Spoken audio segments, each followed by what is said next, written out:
সদ্য বিয়ে করা বউকে বাসর ঘরে ফেলে রাতের অন্ধকারে নিঃশব্দে বাড়ি ছেড়ে পালিয়ে যাওয়া সেই দুঃস্বপ্নের মতো রাতটি আজও স্পষ্ট হয়ে ফুটে ওঠে আহিরের মনে। 6 বছর পেরিয়ে গেছে, কিন্তু সময়ের স্রোত সে ক্ষত একটু মুছিয়ে দিতে পারেনি। পুরো নাম আহির ইবনান মীর।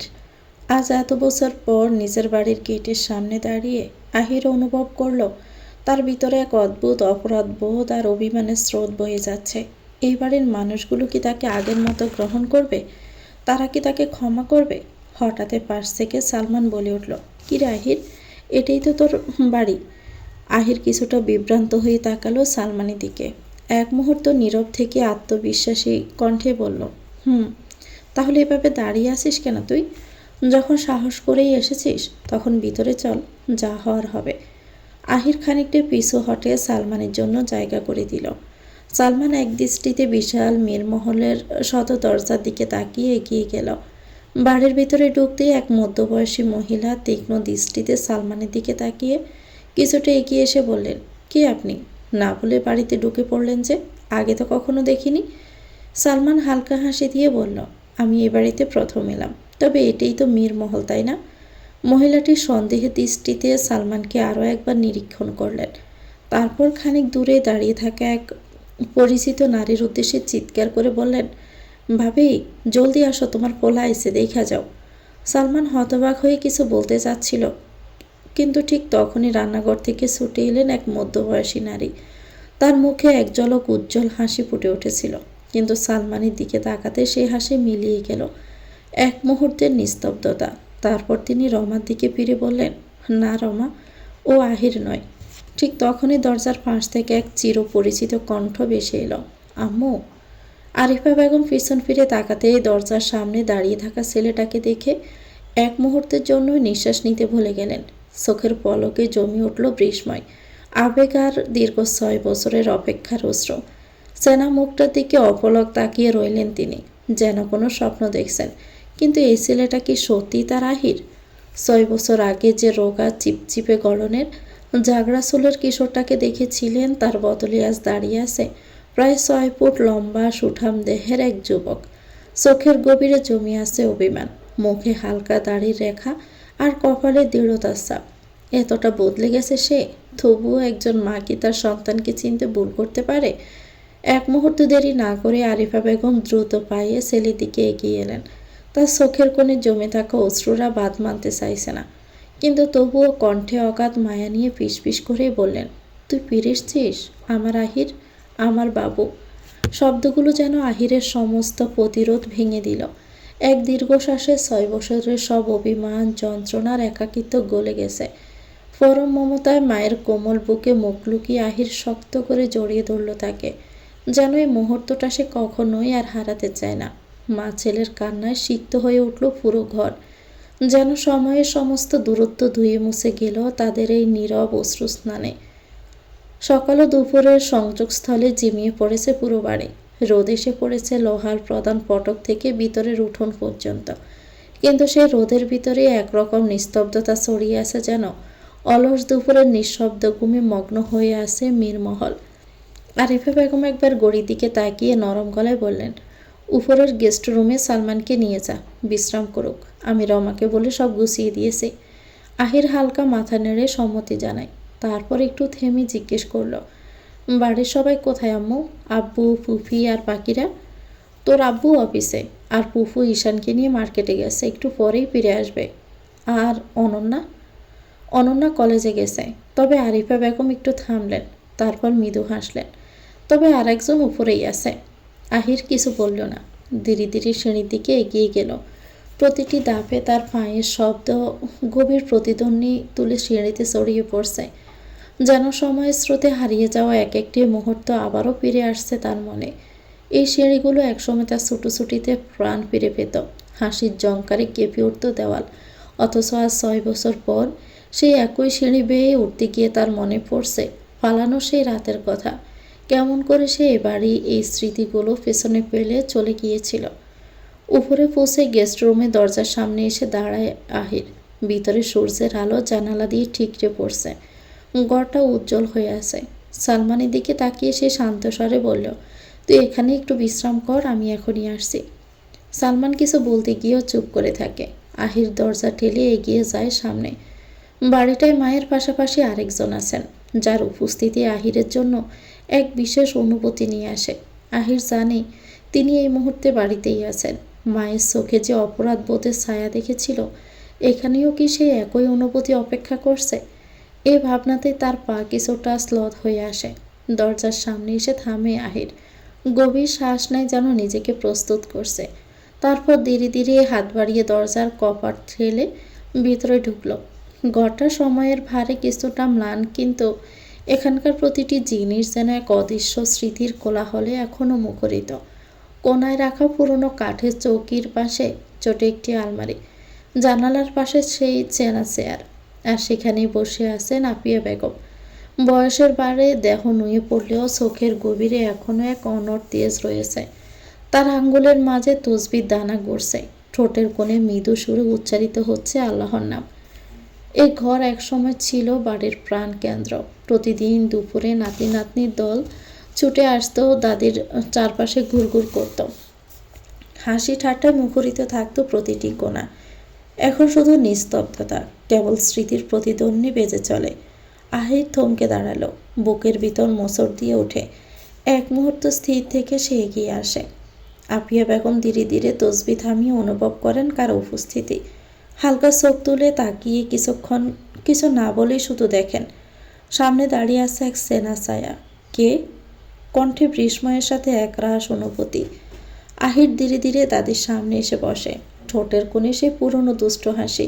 কেমন আছো দাদিমা? আপিয়া বেগম কিছুক্ষণ চুপচাপ তাকিয়ে থাকেন, যেন চোখের সামনে যা দেখছেন তা বিশ্বাস করতে পারছেন না। হাতে চশমাটা খুলে আবার ভালো করে পরেন, চোখ কসলান। আমি কি ঠিক দেখছি? তুই তুই কি আহির? আহির দাদির কাপা হাতে নিজের হাত রাখে, গলায় পুরনো চেনা সুর। হ্যাঁ বেবি, তুমি ঠিকই দেখেছ। এতদিন পর তোমার সেকেন্ড জামাই ফিরে এসেছে। জামাইকে হাক করবে না, নাকি নতুন কাউকে খুঁজে নিয়েছ? আফিয়া বেগমের ঠোঁট কেঁপে ওঠে। কোনো কথা বলতে পারেন না তিনি, শুধু কাপা হাতে আহিরকে কাছে টেনে নেন, শক্ত করে জড়িয়ে ধরেন বুকের মাঝে। তার চোখের কোণা ভিজে যায়, গাল বেয়ে অশ্রু নেমে আসে। আমার সোনা, আমার দাদুভাই, তুই সত্যি ফিরে এসেছিস? এটা কি স্বপ্ন দেখছি নাকি আমি? আহির নরম হেসে দাদির হাত দুটো শক্ত করে ধরে। হ্যাঁ, এটা আমি, তোমার দাদুভাই। আমাকে চিনতে পারছো না তুমি? কিন্তু তুমি বদলে গেছো বেবি। আপিয়া বেগম হাসতে হাসতে চোখের পানি মুছে বললেন, আরে হ্যাঁ, তুই তো আমার একমাত্র দাদুভাই। কতদিন পর তোকে দেখছি। আহির মৃদু হাসে, দাদির হাতের উষ্ণতায় যেন সব অভিমান ধুয়ে যায়। বাড়িটা, এই ঘর, এই মানুষটা, সব কিছু আগের মতোই রয়েছে, শুধু সময়ের ব্যবধানটাই ছিল দীর্ঘ। দাদির ঘর থেকে বেরিয়ে করিডোরে পা রাখতে আহিরের মনের ভিতর এক অদ্ভুত শূন্যতা নেমে এলো। এক ধরনের অস্বস্তি, যেন কিছু একটা ঠিক নেই। গেস্ট রুমে সালমানকে পাঠানো হয়েছে, সেটা তো স্বাভাবিক, কিন্তু আম্মু কেন তাকেও গেস্ট রুমে যেতে বললেন? তার মনে ভেসে উঠল আম্মুর কিছুক্ষণ আগের বলা কথা। তুই যাওয়ার পর তোর বাবা এত রেগে গিয়েছিল যে তোর সমস্ত ছবি, তোর ছোঁয়া লেগে থাকা জিনিসপত্র সব পুড়িয়ে ফেলেছে। তিনি বলেছিলেন তুই তার রক্তের সম্পর্কের বিশ্বাস ভেঙেছিস। এ বাড়িতে তোর কোনো জায়গা নেই। আহিরের বুকের ভিতর কেমন যেন মোচড় দিয়ে উঠল। তার ঠোঁটের কোণে এক তিক্ত হাসি ফুটে উঠল। রৌফমির কি আমার গড়টাই বাড়ি থেকে আলাদা করে দিয়েছে নাকি? ধীরে ধীরে পায়ের বার বাড়িয়ে এগিয়ে গেল নিজের ঘরের দিকে। দরজার সামনে এসে কিছুক্ষণ থমকে দাঁড়ালো। হাতটা ধীরে ধীরে দরজার দিকে বাড়ালো, যেন তার ভিতরে এক অজানার শঙ্কা কাজ করছে। গভীর নিঃশ্বাস নিয়ে দরজা ঠেলে সে ভিতরে ঢুকল, আর ঢুকতে এক অদ্ভুত অনুভূতির ঢেউ এসে তার হৃদয়ে ছুঁয়ে গেল। এটাই তো তার ঘর, তার শৈশব আর কৈশোরের সমস্ত স্মৃতির সঙ্গে জড়িয়ে থাকা ছোট্ট একটা দুনিয়া। এখানেই তো কেটেছে তার কত রাত, যেখানে এক সময় ছিল তার অস্তিত্বের ছাপ, তার শৈশবের উচ্ছ্বাস, তার একাকিত্বের সাক্ষী থাকা সে পরিচিত দেওয়াল। কিন্তু আজ এখানে দাঁড়িয়ে মনে হলো এই ঘরটা আগের মতো নেই। ঘরটা আগের চেয়েও বেশি গোছানো। প্রতিটি কোণে এমন এক যত্নের স্পর্শ লেগে আছে, যেন এখানে নিয়মিত কেউ থাকে। পরিপাটি বিছানা, দেওয়ালে ঝুলে থাকা কয়েকটি আর্টিফিশিয়াল ফুল, সূক্ষ্ম হাতে আঁকা পেন্টিং, বিশাল বুক সেলফে সাজানো বই, আর ছোট ছোট শোপিস, সব মিলিয়ে ঘরটা যেন নতুন করে সাজানো হয়েছে, নতুন কারো উপস্থিতির জন্য। আহির কিছুক্ষণ স্থির দাঁড়িয়ে চারপাশে তাকালো। তার মনে প্রশ্ন জাগলো, কে থাকে এই ঘরে? তবে কি এই ঘর এখন অনন্যার? আহির নিজের ভাবনার গোলক দাদায় ডুবে গিয়েছিল, কিন্তু হঠাৎ করে এক মিষ্টি হাসির শব্দ যেন চারপাশের নীরবতা ভেঙে দিল। সেই হাসি অজান্তে আহিরের মনকে ছুঁয়ে গেল, আর সে অনুভব করলো পায়ের বাঁধন যেন তাকে জানালার দিকে টেনে নিয়ে যাচ্ছে। আহির ধীরে ধীরে এগিয়ে এসে পর্দা সরিয়ে জানালার নিচে তাকালো, আর তখনই দৃষ্টি আটকে গেল এক অসম্ভব মোহনীয় দৃশ্যে। বাড়ির বাগানে বসে আছে একটা মেয়ে। তার পরনে সাদা রঙের কুর্তি, গায়ে আলতো করে জড়ানো লাল রঙের ওড়না, যার এক প্রান্ত মাটির ঘাস শুয়ে আছে। মাথার খোলা চুল বাতাসের নরম পরশে দুলছে। সূর্যের সোনালি আভায় সেই চুলের প্রতিটি ঢেউ যেন এক অদ্ভুত মায়ায় জড়িয়ে যাচ্ছে। চারপাশে সবুজ ঘাস, আকাশের ছায়ার হালকা রোদের কোমল আলোর মাঝে মেয়েটিকে মনে হচ্ছিল যেন কোনো স্বপ্ন থেকে উঠে আসা এক অপ্রাপ্তির প্রতিমা। আহির এক দৃষ্টিতে তাকিয়ে রইল। কে মেয়েটি? মেয়েটির চারপাশে ছড়িয়ে আসা এক নীরব মায়া। তার পাশে মাটিতে দৌড়ে বেড়াচ্ছে কয়েকটা খরগোশ, নরম তুলোর মতো সাদা ছোট্ট প্রাণীগুলো। কখনো তার কোলের কাছে এসে লাফিয়ে উঠছে, কখনো দূরে গিয়ে খেলা করছে। মেয়েটি তাদের দিকে মুগ্ধ চোখে তাকিয়ে কখনো হাসছে, কখনো মৃদুস্বরে কিছু বলছে, যেন তারা তার বহুদিনের সঙ্গী। খরগোশদের নিয়ে তার খুনসুটি স্নেহমাখা কথাগুলো আর হাসির শব্দে বাগানের বাতাসও যেন সুরেলা হয়ে উঠেছে। তার পাশে নিশ্চিন্তে শুয়ে আছে একটা সাদা বিড়াল। গা এলিয়ে দিয়ে সে চোখ বুজে আছে। মাঝে মাঝে খরগোশদের দিকে এক ঝলক তাকিয়ে আবারও আলসে ভঙ্গিতে চোখ বন্ধ করছে। তার চোখে কোনো উদ্বেগ নেই, যেন এই ছোট্ট দলের নির্ভরযোগ্যর পাহাদার সে। আহির জানালার আড়াল থেকে তাকিয়ে থাকে। তার চারপাশে সমস্ত শব্দ যেন হারিয়ে গেছে। বাতাসের মৃদু দোলায় মেয়েটি উঠতে থাকা চুল, তার হাসির চন্দ, খরগোশদের প্রতি তার বন্ধুত্বপূর্ণ আচরণ, সবকিছুই এক অদ্ভুত সম্মোহনে তাকে আবদ্ধ করে ফেলছে। আহিরের চোখ ধীরে ধীরে মেয়েটির দিকে স্থির হয়ে যায়। অনন্যা স্কুল থেকে ফিরে এসেছে বেশ ক্লান্ত। পায়ের জুতো খুলে ব্যাগটা সোফার উপর রেখে সে পানি খেতে গেল, কিন্তু গ্লাস হাতে নেওয়ার আগে পেছন থেকে এক উচ্ছ্বসিত কণ্ঠস্বর ভেসে এলো, অনন্যা, তোর ভাইয়া ফিরে এসেছে। অনন্যা শরীরটা মুহূর্তেই সজাগ হয়ে উঠল। অবিশ্বাসের স্বরে সে ফিরে তাকালো, চোখে একরাশ বিস্ময়। ভাইয়া এসেছে? সত্যি? আরিফা মুচকি হেসে বলল, হ্যাঁ রে, উপরে গেস্ট রুমে আছে, যা দেখা করে আয়, আর ডেকে নিয়ে আয়, বলবি আম্মু খাবারের জন্য অপেক্ষা করছে। কথাটা শুনে আর এক মুহূর্ত দেরি না করে সিঁড়ি বেয়ে দ্রুত উপরে উঠে গেল অনন্যা। তার হৃদয় তখন উত্তেজনায় দুকপুক করছে। এতদিন পর ভাইয়াকে দেখবে বিশ্বাসই হচ্ছে না। গেস্ট রুমের দরজার সামনে সামান্য খোলা ছিল। অনন্যা এক পা ভিতরে রেখে আচমকা থমকে দাঁড়ালো। সামনে দাঁড়িয়ে থাকা ছেলেটাকে সে চেনে না। উঁচু লম্বা, মুখের গড়ন ফর্সা রং, হালকা লালচে রং করা চুল, চোখে মুখে বিদেশিদের মতো শার্প এক আকর্ষণ। এজন্য একদম অচেনা কেউ। অনন্যা কিছুক্ষণ হতবাক হয়ে তাকিয়ে থেকে অবিশ্বাসের সুরে ফিসফিস করে বলল, ভাইয়া? কিন্তু তুমি কি আহির ভাইয়া? অনন্যার কথায় সালমান একটু অবাক হলো। চোখের কোণে হাসির রেখা দেখা দিল। ঠিক তখনই পিছন থেকে এক পরিচিত কণ্ঠস্বর ভেসে এলো, অনন্যা। অনন্যা মুহূর্তের জন্য নিঃশ্বাস নিতে ভুলে গেছে। দ্রুত পিছন ফিরে তাকাতে চোখ বিস্ময়ে জ্বলে উঠল, আহির ভাইয়া! অনন্যা হাসি মুখে আহিরকে জড়িয়ে ধরল। এতদিন পর তার ভাইয়া ফিরে এসেছে, যেন হারিয়ে যাওয়া কিছু আবার ফিরে পেয়েছে সে। তুমি কেমন আছো ভাইয়া? জানো তোমাকে কত মিস করেছি। আহির মৃদু স্বরে বলল, আমি ভালো আছি, তবে তুই সত্যি অনেক বড় হয়ে গেছিস। সালমান মুচকি হেসে বলল, আহির, এটা তোর বোন? কেন, তোর কি মনে হচ্ছে আমার মেয়ে? অনন্যা আহিরের হাত ধরে টানল, ভাইয়া নিচে চলো, আম্মু তোমাকে খেতে ডাকছে। আহির স্নেহ ভরে ছোট বোনের মাথায় হাত রাখল। গভীর ভালোবাসায় তার চোখ চিকচিক করল। চল যাই। সালমান আর আহির সিঁড়ি বেয়ে নামতে নামতে হঠাৎ সালমান প্রশ্ন করল, আহির, তাকে তো দেখলাম না। আহির একটু বিরক্ত হয়ে ব্রু কুঁচকে বলল, কাকে? সালমান মুচকি হেসে বলল, তোর বউ, মানে আমার ভাবি। আমার চিন্তা হচ্ছে তার আবার বিয়ে হয়ে যায়নি তো? তাহলে তোর কি হবে? থাম, কী সব ফালতু কথা বলছিস। বিয়ে হয়ে বাচ্চা হয়ে গেলেও আমার কিছু যায় আসে না। তুই নিচের দিকে তাকিয়ে হাঁট, নয়তো সোজা উপর থেকে নিচে চলে যাবি। আহিরের কথায় সালমান এক সেকেন্ডের জন্য চুপ করে গেল, তারপর আবার হাসল। অনন্যার রাগ গাঢ় হয়ে উঠল। সে ইচ্ছে করে পিছন থেকে সালমানকে একটু ধাক্কা দিয়ে দিল। সালমান ভারসাম্য হারিয়ে আহিরকে ধরে রাখার চেষ্টা করল, তবে এতে বিপত্তি আরও বাড়ল। আহির নিজেকে সামলাতে গিয়ে ভারসাম্য হারালো। ঠিক তখনই সিঁড়ি দিয়ে নুহা উপরে উঠছিল। পরিস্থিতি এমনভাবে তৈরি হলো যে আহির এক প্রকার নুহাকে নিয়ে মেঝেতে পড়ে গেল। মাটিতে পড়ার মুহূর্তে আহির তার ডান হাত দিয়ে নুহার মাথাকে আঘাত থেকে বাঁচানোর চেষ্টা করল। ফলে নুহার মাথা আহিরের হাতের উপর এসে ঠেকল, আর আহির নিজেই পড়ে গেল নুহার উপরে। কিছু মুহূর্তের জন্য পুরো পরিবেশটাই যেন থমকে দাঁড়ালো। নুহা ভয়ে চোখ বন্ধ করে নিল। মনে হচ্ছিল যেন এক মুহূর্তের জন্য তার নিঃশ্বাস আটকে গেছে। আহির অপ্রস্তুত হয়ে নুহার মুখের দিকে তাকিয়ে রইল। তার চোখের সযত্নে আটকে রইল নুহার মুখ, যা থমথমে আর এলোমেলো চুলে ঢাকা। ঠিক তখনই সালমান দ্রুত এসে বলল, আমার ভাই, তুমি ঠিক আছিস তো? আহির যেন হঠাৎই বাস্তবে ফিরে এলো। দ্রুত নিজের ভারসাম্য ঠিক করে উঠে দাঁড়ালো। তারপর নুহার দিকে হাত বাড়িয়ে বলল, আই এম সরি, আপনার লাগেনি তো? নুহা এক মুহূর্তে থমকে দাঁড়ালো। আহিরের হাতের দিকে তাকিয়ে কিন্তু ধরল না, নিজেই ধীরে ধীরে উঠে দাঁড়ালো। অনন্যা ছুটে এসে উদ্বিগ্ন কণ্ঠে বলল, আপু তুমি ঠিক আছো তো? আর এটা তোমার কি অবস্থা হয়েছে? আহির নুহার দিকে তাকিয়ে দেখলো তার মুখ এবং হাতে কিছুটা মাটি লেগে আছে। নুহা চুলগুলো ঠিক করতে করতে বলল, ওই বাগানে ছিলাম তো তাই। তারপর আর কিছু না। আর কোনো কথা না বলে দ্রুত সিঁড়ি দিয়ে উপরে চলে গেল। আহির এক মুহূর্তে নীরবে দাঁড়িয়ে রইল।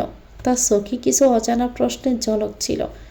তারপর ধীরে ধীরে অনন্যার দিকে তাকিয়ে জিজ্ঞেস করল, অনন্যা, কে এটা? অনন্যা রান্নাঘরের দিকে যেতে যেতে বলল, এটা তো নুহা আপু। নুহা নামটা শুনতে আহির থমকে গেল, যেন নামটা তার মনে কোথাও গভীর দাগ কেটে গেল। কিছুক্ষণ চুপ থেকে নিজের মনে বলে উঠল, নুহা। সালমান পাশ থেকে ফিসফিস করে বলল, আহির, এমন করে কি দেখছিস? তোর কিন্তু বউ আছে, বাই দ্য ওয়ে। মেয়ে তো নয়, যেন পরি। আমার সাথে মানাবে বল? এটা তোর কোন বোন রে? আহির কিছুক্ষণ ভেবে নিজের হাতে তাকালো, যেখানে নুহার হাত থেকে কিছুটা মাটি লেগে আছে। তারপর হালকা মুচকি হেসে বলল, আমার বউ। সালমান অবাক, এক প্রকার চমকিয়ে উঠল, তোর বউ? আহির কোনো উত্তর না দিয়ে সিঁড়ির দিকে তাকিয়ে রইল, যেখানে নুহা কিছুক্ষণ আগে উঠে গিয়েছিল। আহিরের চোখে ছিল এক অদ্ভুত ভাব, যেন কিছু অপ্রকাশিত অনুভূতির গভীরে হারিয়ে গেছে। সালমান তাকে মৃদু ধাক্কা দিয়েই বলল, এই তুই ঠিক আছিস তো? সন্ধ্যা নেমে এসেছে। জানালার বাইরে সূর্যের শেষ রশ্মিগুলো ধীরে ধীরে লুকিয়ে যাচ্ছে। অন্ধকার চারপাশে পা রেখে রুমের ভিতর গুমোট এক পরিবেশ সৃষ্টি করেছে। ড্রয়িং রুমে সবাই বসে আছে, একমাত্র আহিরকে ঘিরে। আহির চুপচাপ নিস্তব্ধ হয়ে বসে, তার চোখ বারবার নিচের দিকে নামছে, যেন কোনো উত্তর দিতে আর তার ইচ্ছে নেই। প্রশ্নগুলো যেন দেওয়াল ভেদ করে তার দিকে ছুটে আসছে, সাফ হয়ে বুকের ভিতর জমে উঠেছে। তুমি এতদিন কোথায় ছিলে? কোনো খবর দিলে না কেন? এখন হঠাৎ ফিরে এলে কোথা থেকে? আহির মুখ তুলে বলল, আমি ইতালিতে ছিলাম, ওখানে পড়াশোনা শেষ করেছি। তবে কিভাবে গেলাম, কার সাহায্যে পৌঁছালাম, আর এতদিন কিভাবে কাটালাম, এসব আমি বলতে পারবো না। ঠিক তখনই দরজার পাশে একটু আওয়াজ হলো। সবাই একে একে তাকালো। আফিয়া বেগম আসলেন, তার পাশে দাঁড়িয়ে নুহা। ঘরের পরিবেশে হঠাৎ যেন নতুন কোনো নাটকের দৃশ্যের সূচনা হলো। সবাই চুপ হয়ে গেল, শ্বাসরুদ্ধ পরিবেশে, অজানা অপেক্ষা। আফিয়া বেগম মিষ্টি হাসি দিয়ে বললেন, নুহা, এই যে আমার দাদুভাই আহির। দাদুভাই? ও নুহা। আহির যেন এক অদ্ভুত কৌতূহলে ডুবেছে, নীরবে বসে আছে। দৃষ্টি আটকে ছিল নুহার মুখে, যেন সেখানে এক অপরিচিত আকর্ষণ। নুহা অপ্রস্তুত হয়ে কিছুটা দ্বিধায় মুখ তুলে তাকালো। দুজনে চোখাচোখি হলেও মুহূর্তে নুহা তার চোখ সরিয়ে নিল, যেন কিছু বোঝার চেষ্টা করছে। নুহা বলল, দাদুমণি, এবার আমি আসি। আফিয়া বেগম একটু অনুরোধের সুরেই বললেন, এখানে থাক না দাদুমণি, তোকে কখনো জোর করিনি, কিন্তু আজ করছি। নুহার মুখে অগোচরে বিরক্তির ছাপ স্পষ্ট, তার চোখে কোনো আগ্রহ নেই, যেন এই পরিবেশের মধ্যে তার থাকা কোনোভাবেই টেনে নেওয়া এক অযৌক্তিক কাজ। সোজা গিয়ে একটা চেয়ারে বসলো, যেন তার কাছে এখানকার কোনো কিছুই সঙ্গতিপূর্ণ নয়। আহিরাজ প্রথমবার নুহাকে ভালো করে দেখেছে। তার চোখের সামনে যেন 6 বছর আগের এক টুকরো স্মৃতি উঠে এলো। রৌফ মিরে সে ঘোষণা আজও স্পষ্ট মনে আছে, তোমার বিয়ে ঠিক করেছি। সেদিনই প্রথমবার আহির নুহার নাম শুনেছিল। বিয়ের দিন এক ঝলক দেখেছিল নুহাকে, কিন্তু তখন তার হৃদয়ে ছিল রাগ, অভিমান আর অনিচ্ছার এক তীব্র জ্বর। সেদিন নুহার দিকে কোনোভাবেই তাকায়নি, এমনকি মনে মনে প্রতিজ্ঞা করেছিল আর কোনোদিন তাকাবেও না। কিন্তু আজ যেন সব বদলে গেছে। নুহা তার সামনে বসে আছে একেবারে সহজ স্বাভাবিকভাবে, অথচ আহিরের চোখ বারবার তার মুখের দিকে ছুটে যাচ্ছে, যেন এই অপ্রতিরোধ্য আকর্ষণ, নুহার প্রতিটি রেখা, প্রতিটি অভিব্যক্ত আজ আলাদাভাবে তার চোখে ধরা দিচ্ছে। যে প্রতিজ্ঞা আহির করেছিল আর কখনো তাকাবে না, সেই প্রতিজ্ঞার ভাঙনের শব্দ আজ আহিরের মনের গভীরে প্রতিধ্বনিত হচ্ছে। আহির বারবার তার দৃষ্টিকে সামলে নিতে চেষ্টা করছে, কিন্তু পারছে না। বাড়ির সবাই নিজেদের মধ্যে কথা বলতে ব্যস্ত। রৌফমির অফিস থেকে ফিরে ড্রয়িং রুমে ঢুকে সোফায় বসে থাকা ছেলেটিকে দেখে থমকে গেলেন। বুকের ভিতর এক অদ্ভুত ঝাঁকুনি অনুভব করলেন। ছেলেটি তার একমাত্র ছেলে আহির। এই ছেলের জন্য কত রাত নির্ঘুম কেটেছে, কত জায়গায় খুঁজেছেন, কত চিন্তা করেছেন, তবুও আজ তাকে দেখে মুখে কেন হাসি ফুটল না। বরং মুহূর্তে রৌফমিরের মুখ কঠিন হয়ে উঠল, যেন সমস্ত আবেগ চেপে রেখেছেন। তার গলা থেকে বের হলো শীতল প্রশ্ন, তুমি এখানে কি করছো? ঘরে উপস্থিত সবাই যেন স্তব্ধ হয়ে গেল। কেউ এমন কথা আশা করেনি। আরিফা অবাক হয়ে তাকালেন তার স্বামীর দিকে। আহির আস্তে করে উঠে দাঁড়ালো, তার চোখে অনুশোচনার, কণ্ঠে অপরাধ বোধ মেশানো। আব্বু, কেমন আছো? রৌফমির ঠোঁট শক্ত করে বললেন, কে তোমার আব্বু? আমার কোনো ছেলে নেই। যে ছিল সেই 6 বছর আগেই আমার কাছে মরে গেছে। রৌফমিরের এই কথায় ঘরে যেন জ্বর বয়ে গেল। উপস্থিত সবাই স্তব্ধ হয়ে গেল। আরিফা বেগম নিজের ধৈর্য ধরে রাখতে পারলেন না। উত্তেজিত কণ্ঠে বলে উঠলেন, আপনি এসব কি বলছেন? এতদিন পর আমার ছেলেটা ফিরে এসেছে আর আপনি খুশি হতে পারছেন না? রৌফমির চোখ সরু করেই বললেন, আমার কি খুশি হওয়া উচিত? তোমার মনে নেই 6 বছর আগে তোমার ছেলে কি করেছিল? আমার মান সম্মান, এই পুরো বংশের মান সম্মান সব মাটি করে সে পালিয়ে গিয়েছিল। কেন পালিয়ে গিয়েছিল তাকে জিজ্ঞেস করো। শব্দগুলো যেন ঘরের দেওয়ালগুলোও কাঁপিয়ে দিল। সময় থমকে দাঁড়িয়ে গেল। আহির মাথা নিচু করে মাটির দিকে তাকিয়ে বলল, আব্বু, আমি জানি আমি ভুল করেছি, কিন্তু রৌফমির কটাক্ষ করে হাত তুলে আহিরকে থামিয়ে দিলেন। চুপ, আমি তোমার কথা শুনতে চাই না। এ বাড়ি থেকে তুমি বেরিয়ে যাও। এই বাড়িতে তোমার কোনো জায়গা নেই। আরিফা বেগম রৌফমির দিকে তীব্র দৃষ্টিতে তাকিয়ে চিৎকার করে উঠলেন, বেরিয়ে যাবে মানে? ও এই বাড়ির ছেলে, ও কেন বেরিয়ে যাবে? আর কেন ও বাড়ি ছেড়ে গিয়েছিল সেটা আপনি জানেন না? শুধু ওরই দোষ খুঁজছেন কেন? আপনি কি কখনো নিজে কোনো ভুল করেননি? রৌফমির এক পলক আরিফার দিকে তাকিয়ে তীব্র কটাক্ষে বললেন, ওর কোনো দোষ নেই বলছো? নিজের বিয়ের দিন বউকে পেলে পালিয়ে যাওয়াটা কি দোষের কিছু না? আমি কি ভুল বলছি? আরিফের কণ্ঠে তখন আরও তীক্ষ্ণ হয়ে উঠল, না, দোষের নয়, কারণ তখন তার বয়স বিয়ের জন্য উপযুক্ত ছিল না। জোর করে আপনার ভাই, আপনার বাবা, আপনারা সবাই মিলে তার ঘাড়ে একটা বোঝা চাপিয়ে দিয়েছিলেন। সে কিভাবে সেটা মানবে? ওই বয়সে সবাই মিলে ওর উপর একটা দায়িত্বের বোঝা চাপিয়ে দিয়েছিলেন, সেটা কি ভুলে গেছেন? আরিফার কথার মাঝেই হঠাৎ ঘরের অন্য প্রান্ত থেকে তীক্ষ্ণ কণ্ঠ ভেসে এলো, 1 মিনিট। সবার চোখ একসঙ্গে ঘুরে গেল। নুহা উঠে দাঁড়িয়েছে, তার চোখ দুটো আগুনের মতো জ্বলছে। আফিয়া বেগম দ্রুত নুহার হাত ধরে পিস করে বললেন, নুহা, দাদুমণি, শান্ত হ, এখন কিছু বলিস না।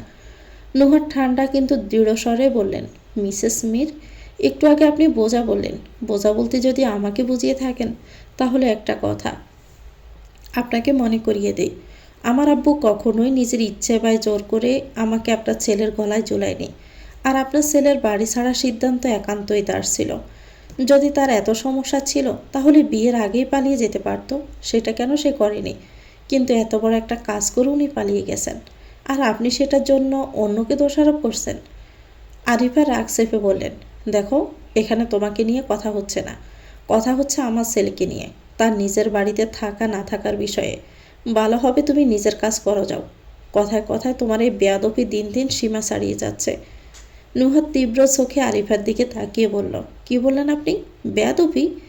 আফিয়া বেগম তাড়াহুড়ো করে নুহাকে থামালেন, দাদুমণি, আর একটাও কথা নয়, চল তুই আমার সাথে। নুহাকে নিয়ে যেতে যেতে আফিয়া বেগম রৌফের দিকে ফিরে বললেন, দাদুভাই কোথাও যাবে না, এখানেই থাকবে। এ বিষয় নিয়ে যেন আর একটুও বাড়াবাড়ি না হয়। আমি কিন্তু এখনো বেঁচে আছি রৌফ। আহির খাটে শুয়ে ছাদের দিকে তাকিয়ে আছে। মনে হচ্ছে যেন তার মাথার ভিতরে কোনো এক গভীর চিন্তার স্রোত বইছে। এক একটি চিন্তা তার মনকে জড়িয়ে ধরছে। ফাঁসে সালমান হেসে বলে উঠল, আহির, এ নুহা তো পুরাই শাসির রানী। জাসি রানী খাদা। হ্যাঁ, আমি তাই বলছি। তুই তো এত চিন্তায় ডুবে আছিস, তোর কানে কিছু ঠিকঠাক পৌঁছায়নি। আহির একটু বিরক্ত মুখে বলল, চিন্তা করলে কি মানুষের কান খারাপ হয়ে যায়? ঠিক সেই মুহূর্তে দরজার পাশ থেকে বেশি এলো একটি পরিচিত কণ্ঠ। আহির ভাই। আহির চমকে উঠে দরজার দিকে তাকালো। সেখানে দাঁড়িয়ে আছে এক লম্বা পর্সা কাসলি চুলের ছেলেটি। বিশেষভাবে তার নীল চোখগুলো, যা একবার দেখলে মনে গেঁথে যাওয়ার মতো। আহির তাকে চিনতে এক মুহূর্ত দেরি করল না। ঈশান। ঈশান মৃদু হেসে বলল, অবশেষে ফিরে আসলে আমার ভাই। আহিরের চোখে এক ঝলক স্মৃতির ঢেউ খেলে গেল। শৈশবের অমূল্য কিছুদিন। কৈশোরের সঙ্গী ছিল ঈশান। দুরন্ত সেই সময় সারা গ্রাম চষে বেড়ানো। কিন্তু সময় তাদের আলাদা করে দিয়েছিল। ঈশান আহিরের ফুফু শেহনাজ মীরের ছেলে। তবে আহিরের নিজের ভাইয়ের থেকেও কম কিছু ছিল না। আহির খাট থেকে নেমে ঈশানকে জড়িয়ে ধরল। কণ্ঠে আনন্দ আর বিস্ময় একসাথে। তুই কোথায় ছিলিস? এসে তোকে দেখলাম না। ঈশান মৃদু হেসে বলল, মার্কেট থেকে সোজা দাদুর বাড়িতে গিয়েছিলাম। দাদু ডেকেছিল। সবেই ফিরলাম, সরাসরি তোমার কাছে এসেছি। এতক্ষণ চুপচাপ থাকা সালমান হঠাৎ বলে উঠল, আরে তুই? ঈশান সালমানের দিকে তাকিয়ে বিস্মিত হলো। তুই? আহির অবাক হয়ে দুইজনের দিকে তাকালো। তোরা দুইজন একে অপরকে চিনিস নাকি? সালমান আর ঈশান একে অপরকে জড়িয়ে ধরল। সালমান হালকা কান্না মেশানো গলায় বলল, চিনি মানে? আমরা দুজন ফেসবুক ফ্রেন্ড। কতদিন ধরে চ্যাট করতাম, আর আজ ফাইনালি দেখা হয়ে গেল। আহির মাথা নেড়ে খাটে বসতে বসতে বলল, নে, লং ডিস্টেন্স রিলেশনশিপের পর তোরা ফাইনালি দেখা করেই ফেললি। রীতিমতো সিনেমার গল্প হয়ে গেল না? নুহা খাটের উপর বসে বই পড়ছিল। তবে আজ তার মধ্যে পড়াশোনার প্রতি আগ্রহের কোনো সুর ছিল না। অনার্স ফাইনাল ইয়ারের পরীক্ষা এসে দাঁড়িয়েছে, অথচ মনে হচ্ছিল সে এক অদ্ভুত বোধের মধ্যে ডুবে আছে। মনের গভীরে কোথাও হঠাৎ এক বৃষ্টির মতো কিছু স্মৃতি জড়ে পড়ছিল। একে একে যেন পুরনো কোনো সময়ের সুর তার কানে ভেসে আসছিল। আজ বিশেষভাবে নুহার আব্বু আর আম্মুর কথা খুব মনে পড়ছে। একটা স্মৃতি যেন আবারও ফিরে এলো খুব কাছে।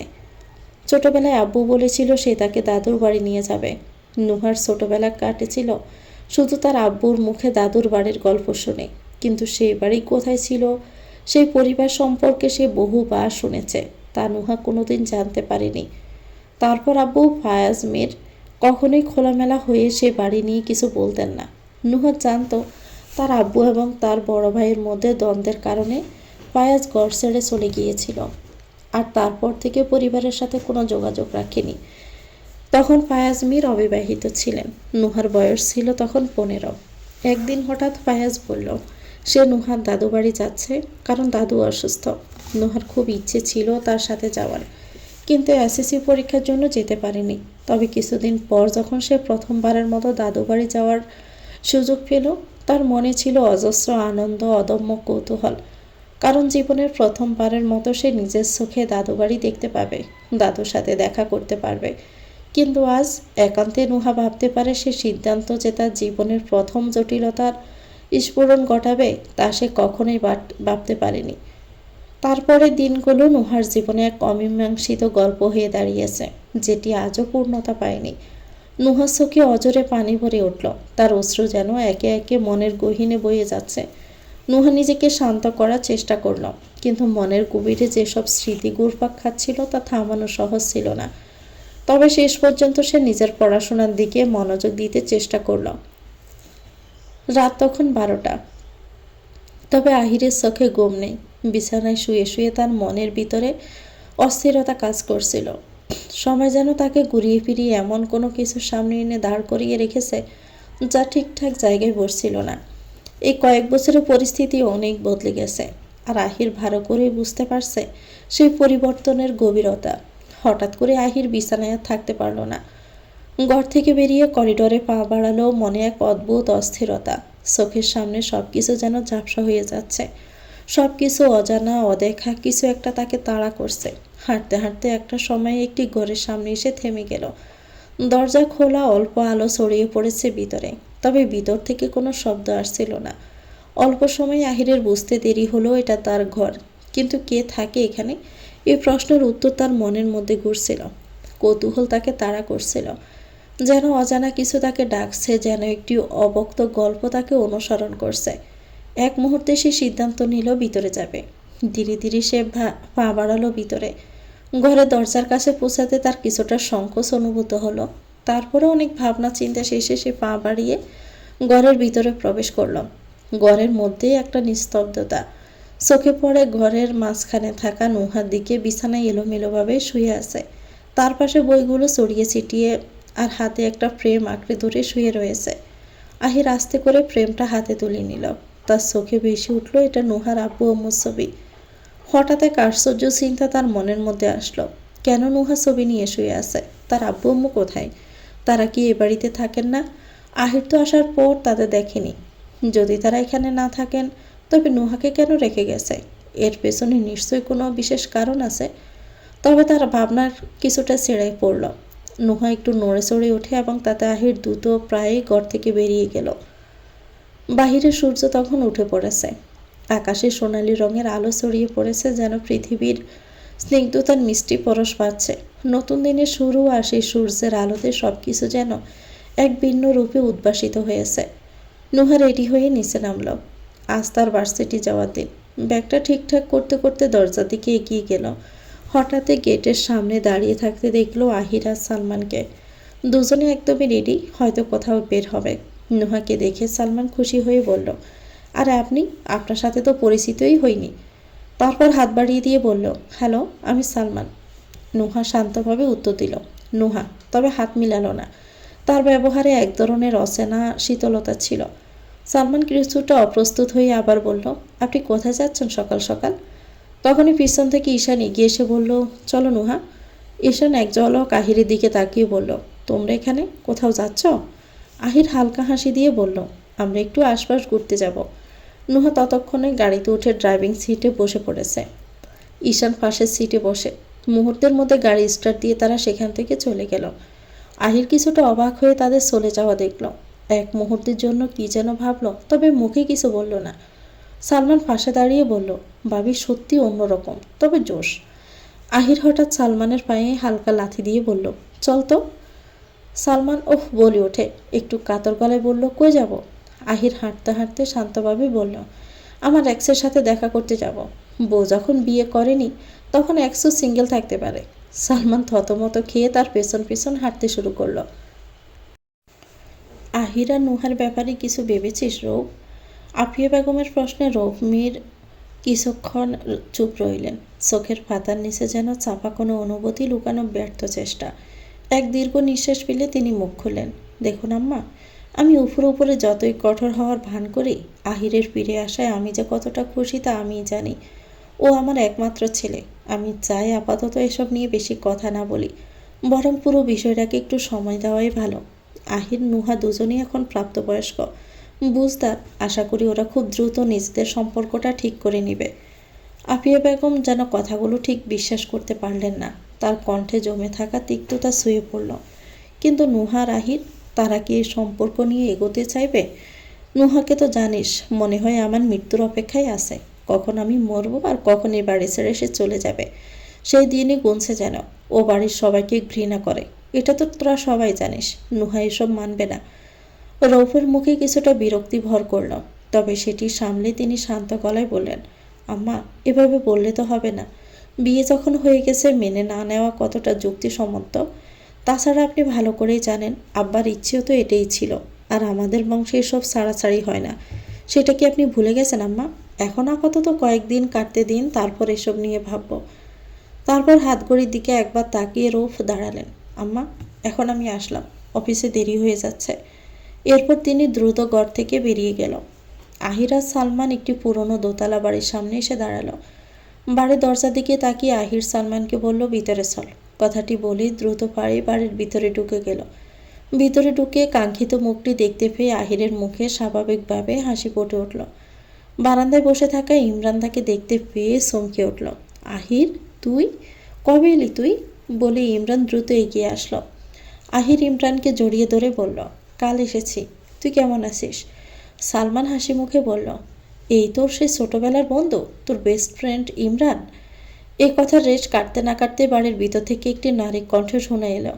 কারা এসেছে? আহির আর সালমান দুজনেই ঘুরে তাকিয়ে দেখল, এক মেয়ে কোলে একটি বাচ্চা নিয়ে বাহিরে এসে দাঁড়িয়েছে। মেয়েটিকে দেখে আহির এক মুহূর্তে স্তম্ভিত হয়ে গেল। শিফা?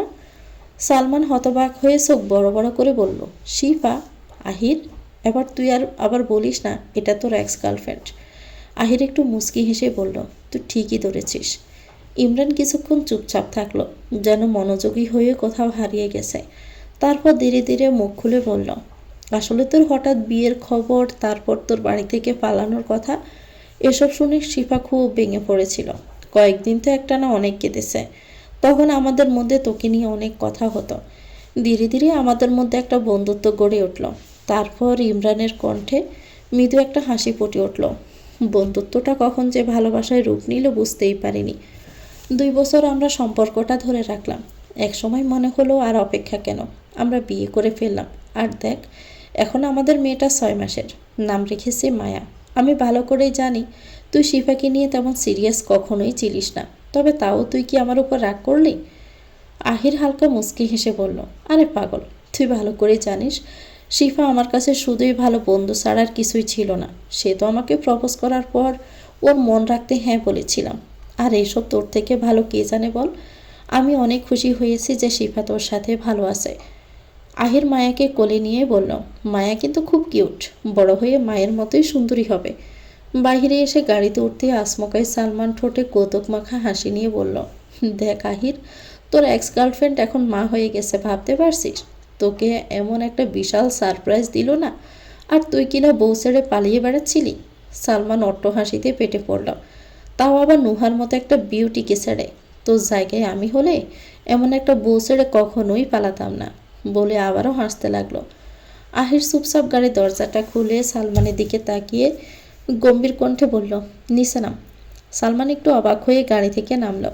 নামতে আহির দরজা বন্ধ করে গাড়ি স্টার্ট দিল। তার চোখে এক ধরনের ঠান্ডা দৃঢ়তা খেলে গেল। তারপর নিচু গলায় বলল, তুই আবার বাকি রাস্তা নাচতে নাচতে, হাঁটতে হাঁটতে আর হাসতে হাসতে যেভাবে ইচ্ছে চলে আয়, বলেই গাড়ি নিয়ে বেরিয়ে গেল। রাস্তার ধারে একা দাঁড়িয়ে সালমান স্রোতভঙ্গিতে এদিক ওদিক তাকাতে লাগলো। মাথার মধ্যে একটি চিন্তা, কিভাবে এখান থেকে বেরোবে। হাঁটতে হাঁটতে সে নিজে একটানা বিড়বিড় করে বলল, আহিরের বাচ্চা, আমাকে ঝামেলায় ফেলে তুই কোথায় গেলি? ফোনে ক্যাব বুক করতেও পারছি না, আর রাস্তায় একটা গাড়িও নেই। এখন আমি করবোটা কি? ঠিক সেই মুহূর্তে দূর থেকে একটা গাড়ি আসতে দেখলো সালমান। গাড়িটি আসতে সে দ্রুত হাত নেড়ে থামার ইশারা করল। গাড়িটা থামতে সালমান জানালার দিকে ঝুঁকে বলল, ভাই একটু লিফট দিবেন? আমি ভীষণ বিপদে পড়েছি। এখানে একটা গাড়ি তো দূরের কথা, সাইকেলও পাচ্ছি না। গাড়ির চালক একটু চিন্তা ভাবনায় পড়ে মাথা নাড়ে বলল, ঠিক আছে আসুন। সালমান সিটে বসে স্বস্তির নিঃশ্বাস ফেলল। কিছুক্ষণ পর হঠাৎ করে তীব্র একটি ব্রেকের শব্দ কানে এলো। সামনে তাকিয়ে দেখলো রাস্তার মাঝখানে এক মেয়ে পড়ে গেছে। অবাক হয়ে তাড়াতাড়ি দরজা খুলে নামতে নামতে চিৎকার করে বলল, আরে ভাই সাবধানে, কি করলেন আপনি? ম্যাডামকে ফেলে দিলেন? ততক্ষণে মেয়েটি উঠে দাঁড়িয়েছে।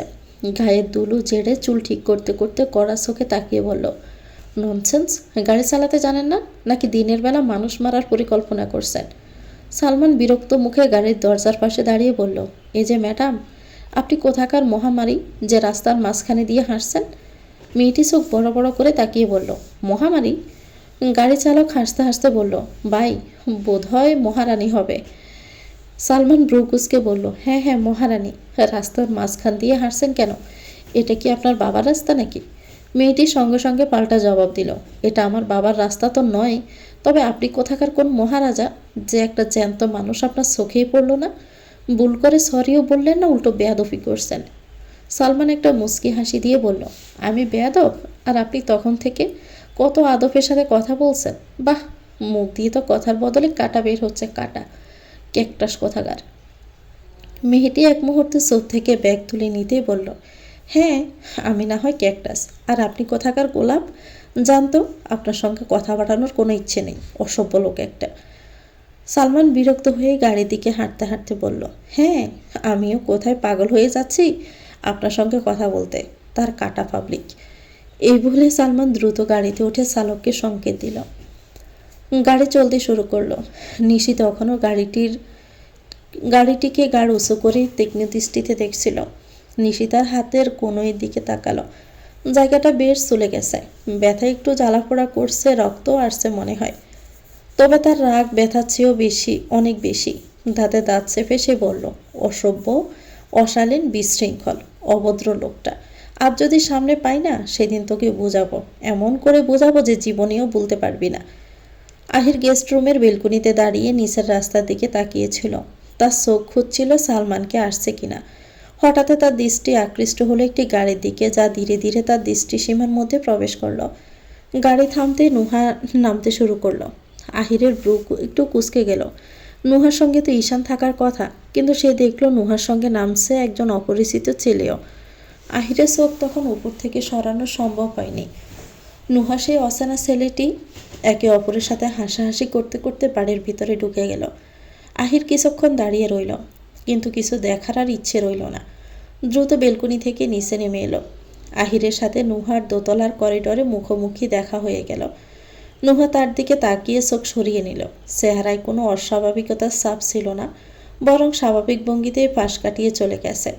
আহির কিছু সময় তার পিছনে তাকিয়ে ভাবনায় ডুবে যাওয়ার চেষ্টা করছিল, কিন্তু ঠিক তখনই ছেলেটি তার সামনে এসে দাঁড়ালো। এক অদ্ভুত নিস্তব্ধতা তাদের মাঝে ছড়িয়ে গেল। আপনি কি আহির?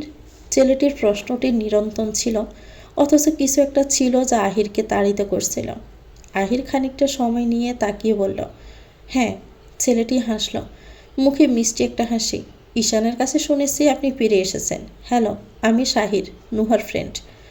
আহির হাত বাড়িয়ে দিল, একটু কৌতূহলী চোখে। আহির ইবনান মীর, ফ্রেন্ড? শাহির তার দিকে এক মুহূর্ত চুপচাপ তাকিয়ে রইল। তার চোখে অদ্ভুত এক মৃদু হাসি ফুটে উঠল। ঠিক তখনই পিছন থেকে বেশি এলো নুহার কণ্ঠস্বর, শাহির। শাহির মাথা ঘুরিয়ে উত্তর দিল, আসছি। তারপর আবার আহিরের দিকে ফিরে হেসে বলল, বেস্ট ফ্রেন্ড। হঠাৎ নিচ থেকে এক পরিচিত গলার ডাক ভেসে এলো, নুহা আপু, কোথায় তুমি? নুহা আপু। ডাক শুনে নুহা দ্রুত ঘর থেকে বেরিয়ে সিঁড়ি দিয়ে নেমে নিচে এলো। সিঁড়ির শেষ প্রান্তে এসে সে দেখল নিশি এক হাতে চোট পেয়ে ব্যথায় কাতরাচ্ছে, অন্য হাতে নিজের ক্ষতস্থান চেপে ধরে রয়েছে। হাত থেকে রক্ত ঝরছে। নুহার চোখে উদ্বেগ ছড়িয়ে পড়ল। দ্রুত নিশির কাছে গিয়ে শান্ত কণ্ঠে প্রশ্ন করল, কি হয়েছে? চোট পেলে কিভাবে? এসব কি করে হলো? ঠিক তখনই Arifa Begum first aid box নিয়ে হাজির হলেন। নুহা দ্রুত বক্সটা তার হাত থেকে নিয়ে নিশিকে কোমল হাতে সোফায় বসিয়ে ব্যান্ডেজ আর ওষুধ দিয়ে তার ক্ষতস্থানটাকে যত্ন সহকারে চিকিৎসা করতে শুরু করলো। আহিরও নিচে নেমে এলো।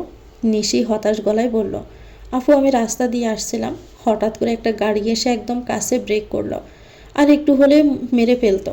আর ভাবো তো, ওই গাড়িতে থাকা লোকটা অসভ্য, ননসেন্স, ভুল করেও সরি বলল না। এমন সময় দরজার শব্দ করে সালমান ভিতরে ঢুকলো। চোখ পড়তে ড্রয়িং রুমে নিশিকে দেখে সে এক মুহূর্তে থমকে দাঁড়ালো। নিশিও একইভাবে বিস্মিত হয়ে সালমানের দিকে তাকালো। সালমান অবাক হয়ে বলল, আপনি? নিশিও একইভাবে শকড হয়ে উত্তর দিল, তুই? নিশির আগে গজগজ করতে করতে বলল, আপনি আমার বাড়িতে কি করছেন? আমার পিছু পিছু এসেছেন? সালমান কটাক্ষপূর্ণ হাসি দিয়ে উত্তর দিল, আমাকে কি আপনার রণবীর খান মনে হয়? আর আপনি কি নিজেকে দীপিকা ভাবছেন যে আমি আপনার আসল ধরে পিছু পিছু ঘুরে বেড়াবো? নিশি ভ্রু কুঁচকে অবাক হয়ে বলল, রণবীর খান? আহির কথাটি তুলে বলল, শাহরুখ খান। আর যাই হোক, তুই এত দেরি করলি কেন? সালমান তার মনোভাবটা যেন আরও অবিলীলায় প্রকাশ করে বলল, আরে ওই রাস্তা ভুলে অন্য রাস্তায় চলে গিয়েছিলাম। তুই বন্ধু হয়ে এমন একটা নিষ্ঠুরতম কাজ কিভাবে করতে পারলি আহির? আমাকে পাকা রাস্তায় একা ছেড়ে দিলি। যদি আমার কিছু হয়ে যেত তার দায় কে নিত? তারপর নিশির দিকে ফিরেও নম্র গলায় বলল, আপনি আমাদের জন্য চোট পেয়েছেন, তার জন্য দুঃখিত। তবে একটা কথা বলি, গাড়ি কিন্তু আমি চালাচ্ছিলাম না। নিশি ঠোঁট উল্টে বলল, কিন্তু মুখ, সেটা তো আপনিই চালাচ্ছিলেন। আহির পরিস্থিতি একটু শান্ত করতে চাইল। ঠান্ডা গলায় বলল, আচ্ছা, ওর হয়ে আমি ক্ষমা চাচ্ছি। নাম কি তোমার? নিশি এক পলক চোখ মেলে বলল, নওরিন রাফা নিশি। ঠিক তখনই সিঁড়ি বেয়ে নিচে নেমে এলো শাহির। নিশিকে দেখে সে উদ্বিগ্ন হয়ে বলল, আরে নিশি, কেমন আছো? এটা কি হলো? চোট পেলে কিভাবে? নিশি যেন আর উত্তেজিত হয়ে বলতে শুরু করলো, আর বলো না ভাইয়া, হঠাৎ করে একটা বাদরের সামনে পড়ে গিয়েছিলাম। তারপর? তখনই নুহা হঠাৎ করে নিশির কথা থামিয়ে দিয়ে মৃদু কণ্ঠে বলল, আরে বাদ দে সেসব। শাহির, তোর কাজ হয়ে গেছে তো? শাহির হালকা হাসি দিয়ে বলল, হ্যাঁ, এখন আসি। নিশি এক প্রকার ক্ষুব্ধ স্বরে বলল, আপু, তুমি আমাকে বলনি কেন এই লোকটা ফিরে এসেছে? তুমি কোনো ঝামেলা করনি তো? কেউ কিছু বলেনি তো তোমাকে? আর আহির ভাই, উনি কিছু বলেনি? আমাকে অনন্যা বলল, আর শুনে আমি থেকে চলে এসেছি। নুহা শান্ত গলায় বলল, শান্ত হ নিশি, আমি কোনো কেন ঝামেলা করব? আমাকে কে কি বলবে? কেউ কিছু বলেনি। আর তোকে পাকনামি করতে কে বলেছে? নিশি এক লাফে নুহাকে জড়িয়ে ধরে বলল, আপু এখন কি করবে? যদি সবাই সম্পর্কটা নিয়ে কথা বলে, তোমাকে যদি মেনে নিতে বলে, তোমার কি কষ্ট হচ্ছে আপু? আমি ভালো করেই জানি তোমার ভিতরে ভিতরে কি চলছে। তুমি স্বীকার না করলেও আমি জানি। নুহা মুখে এক সিলতে হাসি এনে বলল, আমার ছোট বুদ্ধিমতী বোন, কত বুঝিস তুই। আপনাকে এত কিছু ভাবতে হবে না। তবে সত্যি বলতে আব্বু আম্মুর কথা খুব মনে পড়ছিল। তুইও ছিলি না, খুব একা একা লাগছিল। তুই তো ভালো করে জানিস এ বাড়িতে অনেক লোক থাকলেও তুই ছাড়া আমার কেউ নেই। নিশি তৎক্ষণাৎ নুহার হাত ধরে বলল, আমি অতটাও ছোট না আপু। আমি কিন্তু এইচএসসি দিয়েছি, বাধ্য সেসব। এখন তো আমি চলে এসেছি, এবার আর তোমার মন খারাপ থাকবে না। এই বলে নিশি নুহাকে কাতুকুতু দিতে শুরু করলো। নুহা হাসতে হাসতে বলল, থাম থাম নিশি, তুই কিন্তু শুধু পরীক্ষা দিয়েছিস, এখনও পাশ করিস নি। দাঁড়া, তোকে দেখাচ্ছি। নিশি হাসতে হাসতে বলল, পাশ তো অবশ্যই করব। দুই বোনের হাসি আর খুনসুটিতে পুরো ঘর যেন প্রাণ ফিরে পেল। কিন্তু তারা টের পেল না, ঘরের বাহিরে থেকে একজোড়া চোখ তাদের এইসব কিছু দেখল, আর কান তাদের সমস্ত কথা শুনল। আহির আফিয়া বেগমের ঘরে ঢুকে দেখল তিনি শান্তভাবে চেয়ারটায় বসে জানালার বাহিরে তাকিয়ে আছেন, যেন অদৃশ্য কিছুতে মনোযোগ নিবদ্ধ করেছেন। ঘরের নিস্তব্ধতার বাইরের বাতাসের মাঝে একটা গভীর ভাবনায় নিমজ্জিত তিনি। আহির দৃঢ় পায়ে এগিয়ে গিয়ে তার পাশে বসে পড়ল। কিছুক্ষণ চুপচাপ থেকে এক দৃষ্টি নিক্ষেপ করে বলল, কি ভাবছো দাদি? আফিয়া বেগম তার দিকে তাকিয়ে একটা মৃদু হাসলেন। তেমন কিছু না। তুই কি কিছু বলতে চাস দাদু ভাই? আহির কিছুক্ষণ নীরব রইল, যেন নিজেকে প্রস্তুত করতে সময় নিচ্ছিল। তারপর ধীরে ধীরে প্রশ্ন করল, দাদি, আমার কিছু জানার ছিল। নুহার আব্বু আম্মু মানে ছোট চাচ্চুর এখন কোথায় থাকে? আফিয়া বেগম দীর্ঘশ্বাস ফেলল, চোখে কিছুটা শূন্যতা নিয়ে বললেন, ওনারা আর বেঁচে নেই। আহির তার প্রশ্ন শুনে এক মুহূর্তের জন্য স্থির হয়ে গেল, যেন কিছু বুঝে উঠতে পারছে না। তারপর অস্থিরভাবে আবারও প্রশ্ন করল, বেঁচে নেই মানে? আফিয়া বেগম কিছুটা থামল, মনে হয় যেন অনেক কিছু বোঝাতে চাচ্ছেন, কিন্তু কিছু বলা হয় না। তারপর এক দীর্ঘ দৃষ্টি নিয়ে বললেন, সে লম্বা কাহিনী, ছাড়ো সেসব। আহির আবার কিছুটা গম্ভীর হয়ে প্রশ্ন করল, আর নুহা? যা মানে হলো ওনার সাথে এ বাড়ির কারোর সম্পর্ক তেমন ভালো না। কারণটা কি দাদি? আফিয়া বেগম গভীর শ্বাস ফেলে চুপ হয়ে রইলেন। কিছুক্ষণ পর যেন তার ভাবনার ভিতর থেকে কিছু বের করতে আনতে চাচ্ছিলেন, বললেন, তোর প্রশ্নের উত্তর দেওয়ার আগে একটা কথা বলি দাদুভাই। যদিও তোর আব্বা আমাকে এসব নিয়ে কথা বলতে মানা করেছে, তবু আমি জিজ্ঞেস করছি, নুহার ব্যাপারে তুই কী ভাবিস? আহির দাদির প্রশ্নে কিছুটা থেমে গেল। কয়েক মুহূর্ত চুপ থেকে এক গভীর দৃষ্টিতে দাদির চোখের দিকে তাকিয়ে বলল, নুহার ব্যাপারে কি ভাববো দাদি? আমার এখনও সব স্পষ্ট মনে আছে। তোর দাদু তখন খুব অসুস্থ। তো ছোট চাচ্চুকে দেখতে চেয়েছিলেন।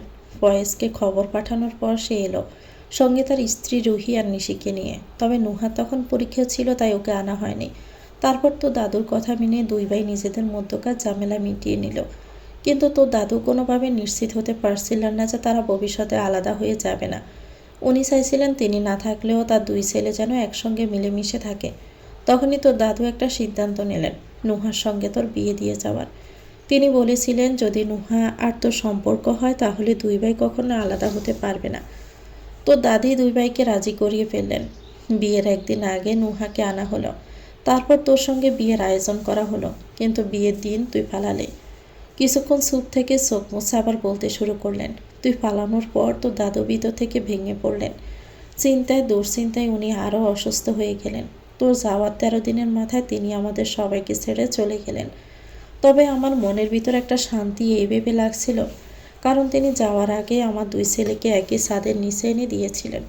তো চাচ্চুকে বোঝালাম আমি এই বাড়িতে থাকার জন্য। ফয়েজ অবশেষে রাজিও হয়ে গেল। তো চাচ্চুর অফিস অনেক দূরে ছিল, তাই উনি কাছাকাছি অফিস তৈরির ব্যবস্থা শুরু করলেন। রুহি আর ফয়েজ দুজনেই সেই কাজ নিয়ে খুব ব্যস্ত ছিল। এজন্য নিশি আর নুহাকে এই বাড়িতে রেখে গিয়েছিল। আফিয়া চোখের কোণে জল সিকসিক করছিল। কিছুক্ষণ থেমে আবার বলল, তবে এই সময়টাতেই তোর মা নুহাকে একদম সহ্য করতে পারত না। তার মনে হতো নুহার জন্যই তুই বাড়ি ছেড়ে চলে গেছিস। তোর বাবার সঙ্গে কথায় কথায় তর্ক করত। নুহাকে নানান অপমানজনক কথা বলতো, কিন্তু নুহা সে সব কিছু চুপচাপ সহ্য করত, কখনো কিছু মনে করতো না, বরং সব কথা শুনে হাসি মুখে থাকতো। শান্তশিষ্ট হাসি খুশি নুহা আর একটু চঞ্চল। দিনগুলো ভালোই চলছিল, কিন্তু সব কিছু তছনছ করে দিল সেই দুর্বিষহ দিন, যেদিন তো চাচ্চু আর চাচ্চি আম্মার অ্যাক্সিডেন্টের খবর পেলাম। দুর্ঘটনায় ওরা দুজনেই চলে গেল। তো চাচ্চু আর চাচি আম্মার অ্যাক্সিডেন্টের খবরটা নুহা কিছুতেই মেনে নিতে পারছিল না। সে বিশ্বাসই করতে চাইছিল না এটা অ্যাক্সিডেন্ট। কেন জানি না বারবার বলছিল তার মা বাবাকে খুন করা হয়েছে।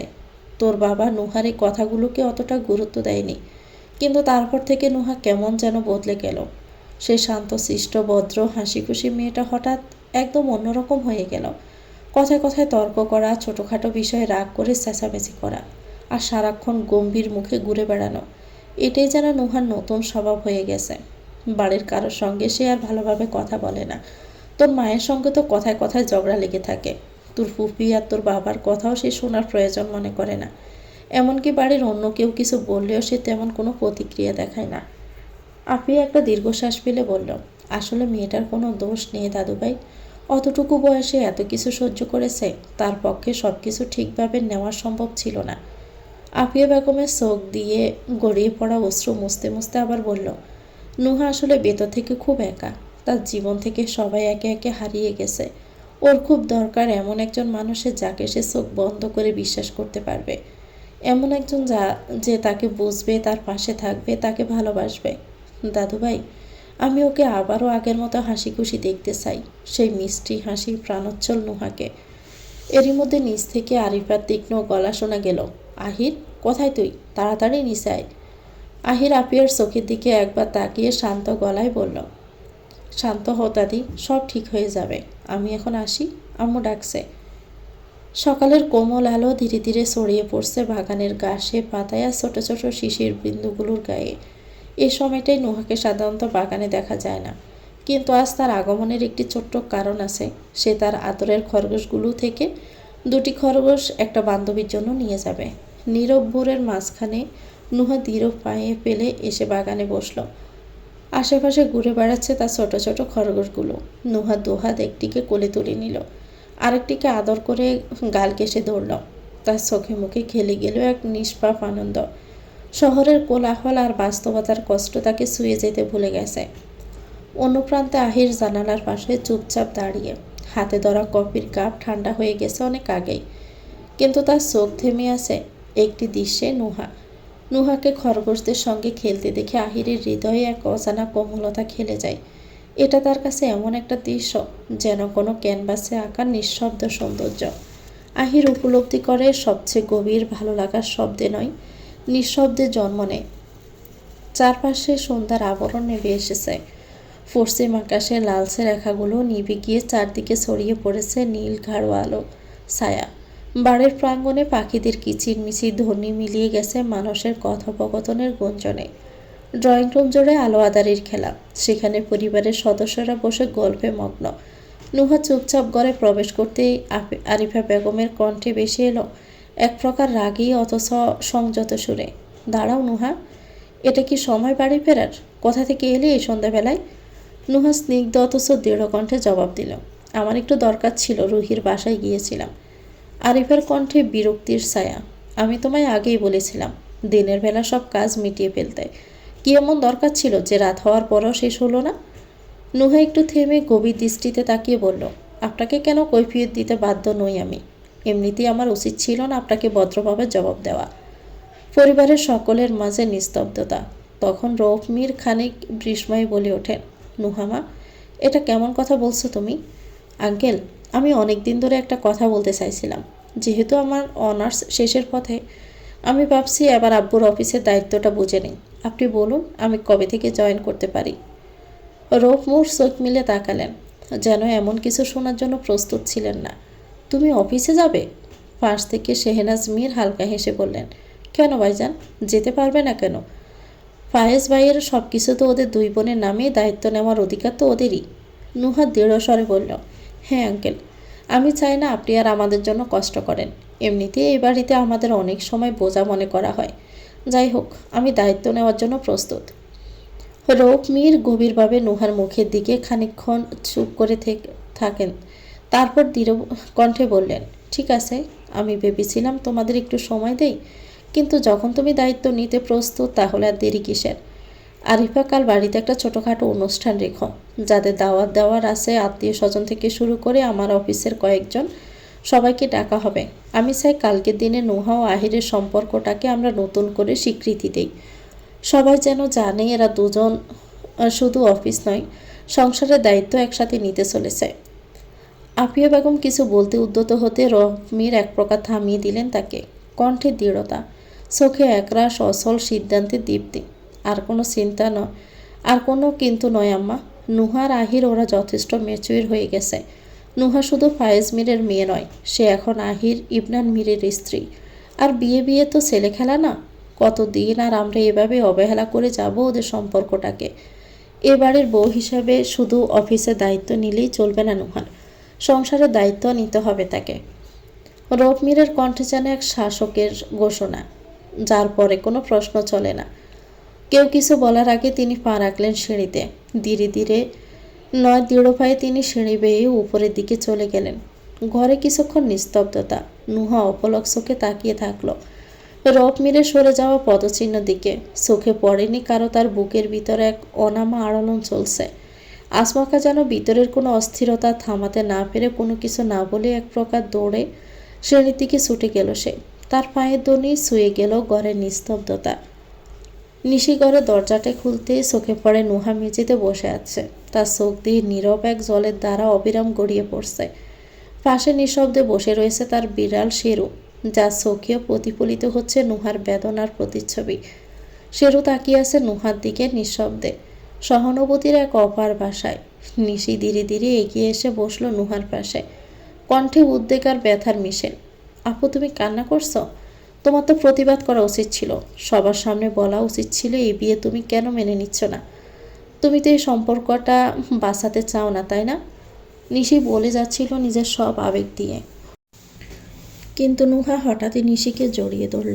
তার কান্না তখন আরও গভীর হয়ে উঠল। আমি জানি না নিশি, আমার ভেতরটা কেমন যেন শূন্য লাগছে, আমার অসহায় লাগছে। আমি ঘৃণা করি এই মানুষগুলোকে, এই বাড়িকে, এই সব কিছু আমার জীবনকে শেষ করে দিয়েছে।